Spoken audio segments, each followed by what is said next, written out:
Everyone, आज हम लोग फीमेल फिटिसाइड के बारे में बात करते हैं।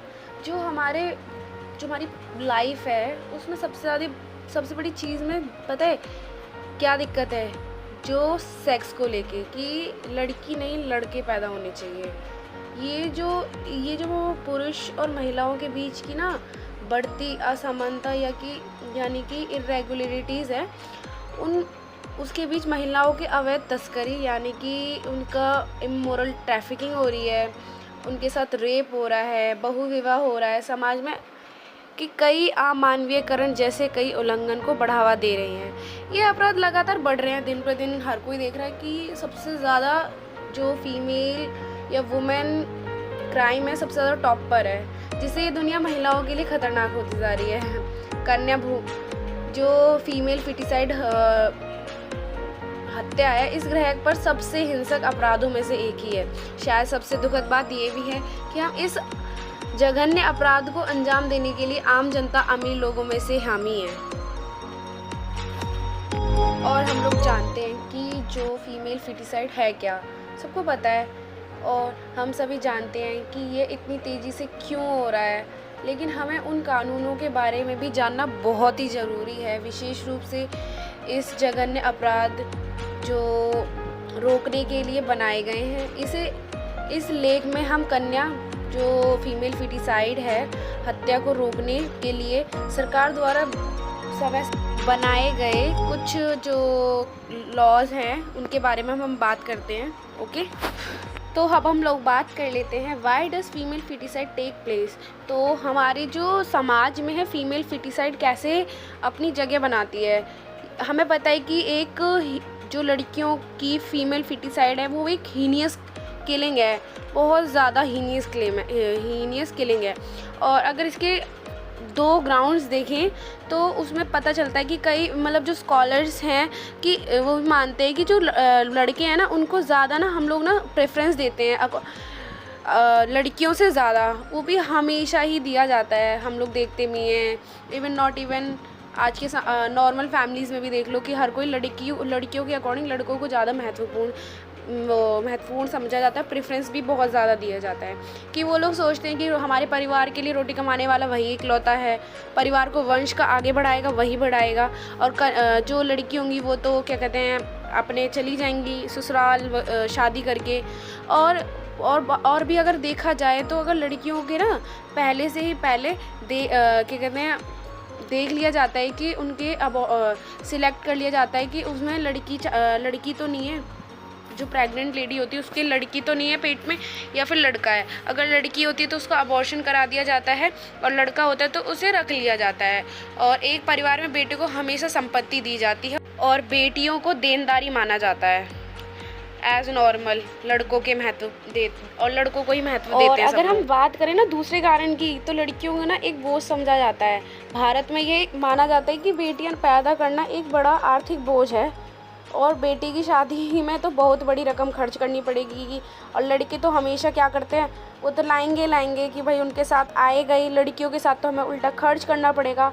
इसीलिए बेटी की शादी में बहुत बड़ी रकम खर्च करनी पड़ेगी, ये सोचकर आधे से ज़्यादा लोग तो लड़कियां ही पैदा नहीं करना चाहते। कभी कभी लोग को बेटी की शादी के लिए अपनी संपत्ति गिरवी रखनी पड़ती है और यहाँ तक कि उसे बेचना भी पड़ता है। कभी कभी उन्हें ऋण लेना पड़ता है कि जिसका भुगतान आने वाली पीढ़ियों को भी करना पड़ता है।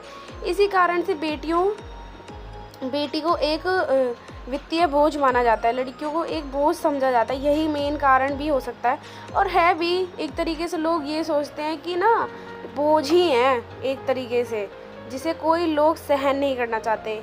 कोई भी नहीं चाहता कि हम लोग एक बेटी पैदा करें, उनके पीछे इतना लगाएं, उनके पीछे उन्हें घर भी गिरवी ये सब करना पड़े।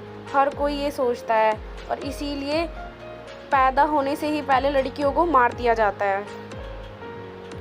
जो हमारे दीपक मिश्रा थे उन्होंने ऑब्ज़र्व किया था इस केस में कि जो फीमेल फिटिसाइड है वो जानबूझकर यह समझना भूल जाते हैं कि जब एक लड़की की फीमेल फिटिसाइड डिस्ट्रॉयड हो जाती है तो भविष्य की एक महिला को सूली पर चढ़ा दिया जाता है। और दूसरे शब्दों में कहें तो वर्तमान पीढ़ी स्वयं कष्टों को आमंत्रित करती है और भावी पीढ़ी के लिए कष्टों को बीज भी बोती है, क्योंकि अनंतः जो सेक्स रेशियो पे प्रभाव भी डाल रहा है। कई गुना सामाजिक समस्याएं पैदा हो रही हैं, जिसके कारण जो लड़का लड़की का रेशियो देखा जाए ना, तो लड़कों का ज़्यादा है, लड़कियों का कम होता जाएगा।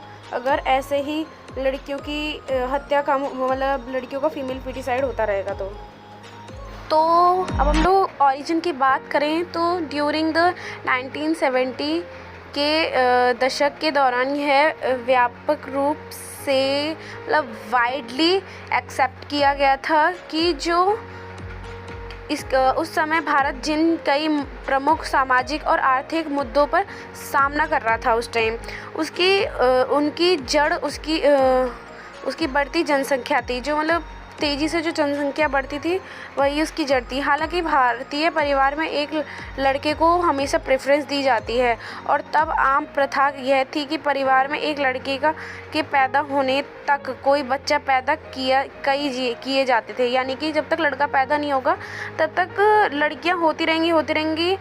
तो डज़न्ट मैटर कि एक हो, दो हो, तीन हो, चार हो, पाँच हो, डज़न्ट मैटर, जब तक लड़का पैदा नहीं होगा तब तक बच्चे पैदा किए जाते थे। इस प्रथा को एक बड़े खतरे और तेज़ी से बढ़ती संख्या के कारण के रूप में देखा गया है। सरकारी अस्पतालों द्वारा जो फीमेल फीटिसाइड का जो गर्भपात करना इस समस्या के व्यवहार्य समाधान के रूप में देखा गया था।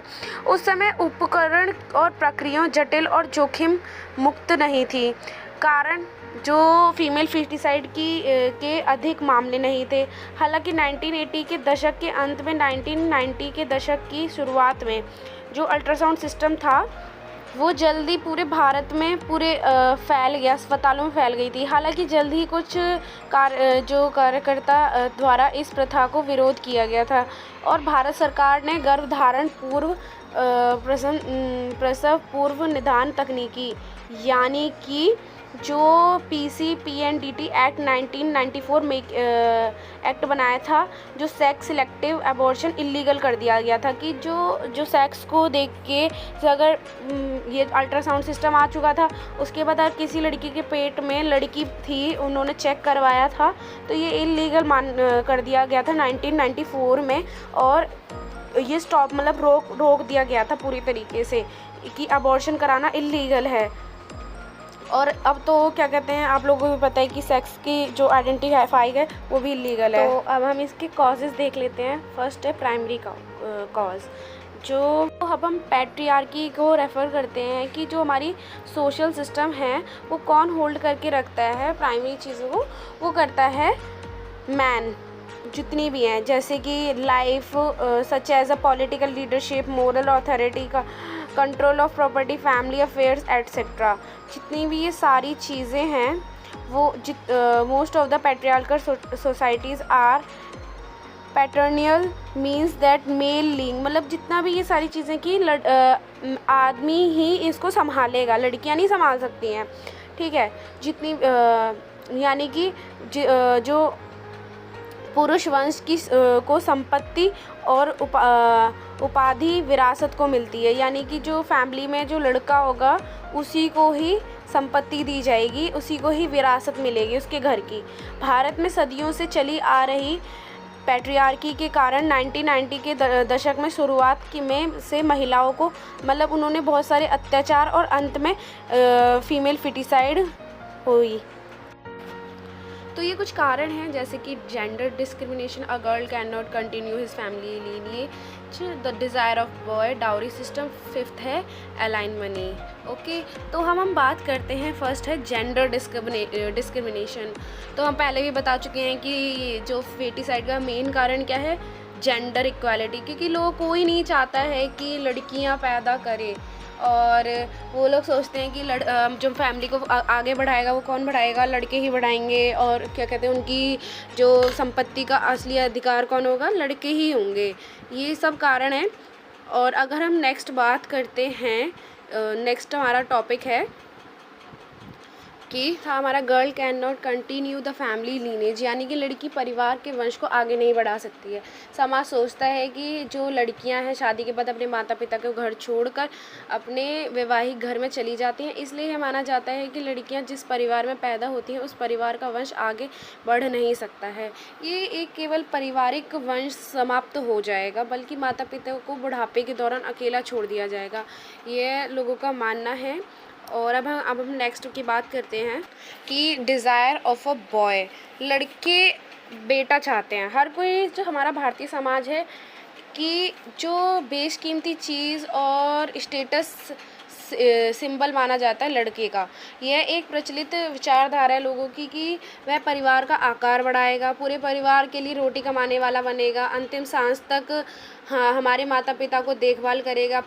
ये सब ना लोगों की सोच है कि जो भी है लड़का ही करेगा, तो हर किसी, तो इसीलिए उनका डिज़ायर क्या है कि लड़का ही होना चाहिए। हम ये एक और कारण देखें कि जो 10 डॉटर हैं उनको बर्थ देने के बावजूद भी उन्होंने फिर भी बच्चे पैदा किए, मतलब लगातार बच्चे पैदा किए। क्यों? जिससे कि एक लड़का पैदा कर सकें। डिज़ायर ऑफ अ बॉय, एक लड़के की डिज़ायर के चक्कर में।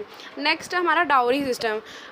लोग सोचते हैं कि अगर हमने लड़की पैदा कर दी तो उसका दहेज कैसे देंगे, कैसे उसका खर्चा संभाला जाएगा, कल को तो वो पराया धन है, उसको क्या कहते हैं दूसरे के घर जाना है, उसकी शादी में हम इतना पैसा कहाँ से लाएंगे। इसीलिए आधे से ज़्यादा लोग तो यही सोच के खर्च करने की वजह से कि लड़कियों के ऊपर इतना खर्च होगा, तो इसीलिए वो फीमेल फिटिसाइड करते हैं।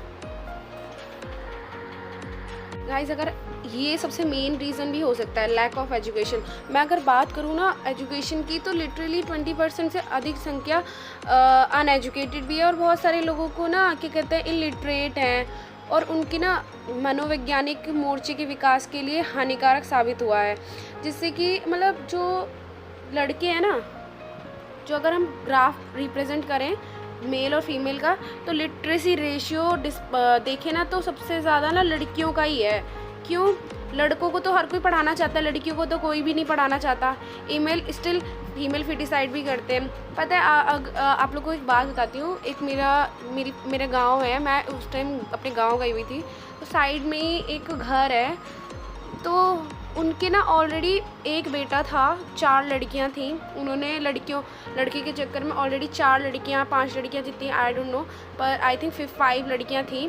तो उन्होंने ना क्या किया, फिर से एक और बेबी किया कि एक लड़के का क्या होगा बुढ़ापे में, तो एक और सहारा देगा। उन्होंने एक और लड़का पैदा कर लिया, लेकिन हुआ क्या, लड़की हो गई। उन्हें इतना बुरा लगा। इवन पता है उन लोगों के पास इतना अच्छी फैसिलिटीज़ भी नहीं है, वो अच्छे से पढ़ भी नहीं रहे हैं, तो क्या वो 5वां बच्चा पढ़ पाएगा, 6ठा बच्चा पढ़ पाएगा? नहीं पढ़ पाएगा।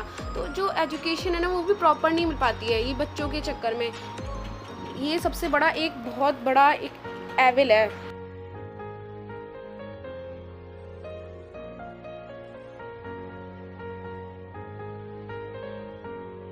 तो अब हम देख लेते हैं कि मिसयूज़ ऑफ अल्ट्रासाउंड। जो अल्ट्रासाउंड टेक्नोलॉजी थी वो इंट्रोड्यूस हुई थी हमारे अर्ली 1990s में। तो अल्ट्रासाउंड स्कैनिंग मशीन का जो फैज था कि वो बच्चा ग्रो कर रहा है या नहीं कर रहा है, इससे कोई दिक्कत नहीं है, लेकिन ये करना नहीं था कि जो हमारा चेक करना कि बच्चा फीमेल है या फिर बॉय है, ये नहीं था। तो इसका एक मिसयूज़ भी हो रहा था ना।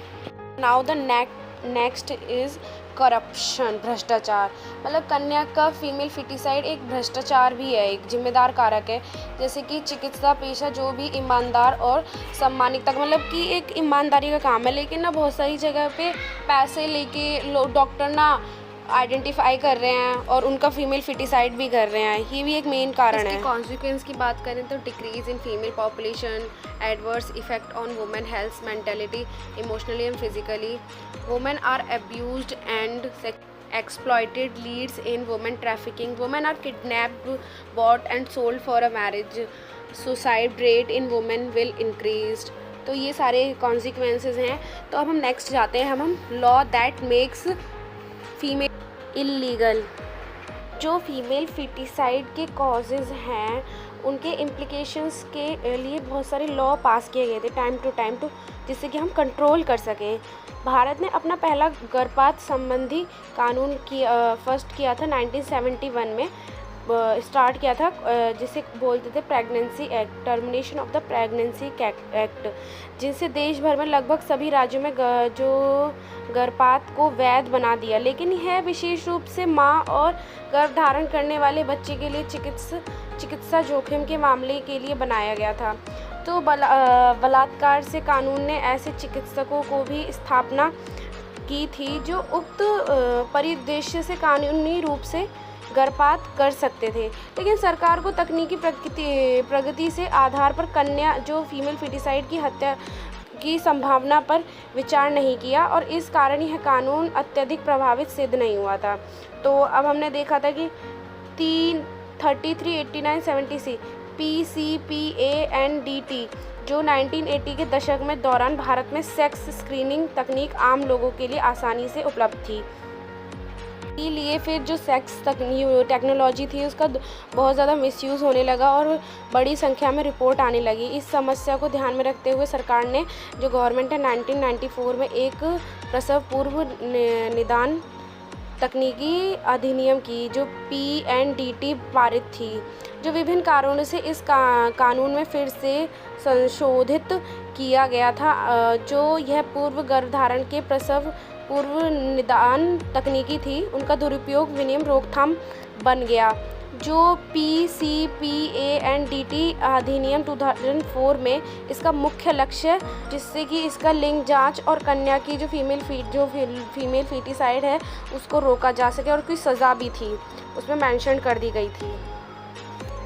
इन सब को देखते हुए जो लड़कियों को भी गवर्नमेंट ने बहुत सारी स्कीम्स भी चलाई थी, जैसे कि सबसे पहले बेटे आपको नहीं समझ में आया हो बालिका समृद्धि योजना मेंशन कर देना, CBSE, ये सारी स्कीम्स ना बहुत ही ज़्यादा हेल्पफुल है और अवेयरनेस फैला के लोगों में कि लोग ये सारी स्कीम्स लड़कियों के लिए चलाई गई थी और ये बहुत ही अच्छी साबित हुई थी। गवर्नमेंट का एक पहला और बहुत सारी चीज़ों को देख के कदम बहुत अच्छा था और इनके ना बहुत सारी पनिशमेंट्स भी हैं कि लोग ना जैसा कर रहे हैं उनके लिए पनिशमेंट भी हैं।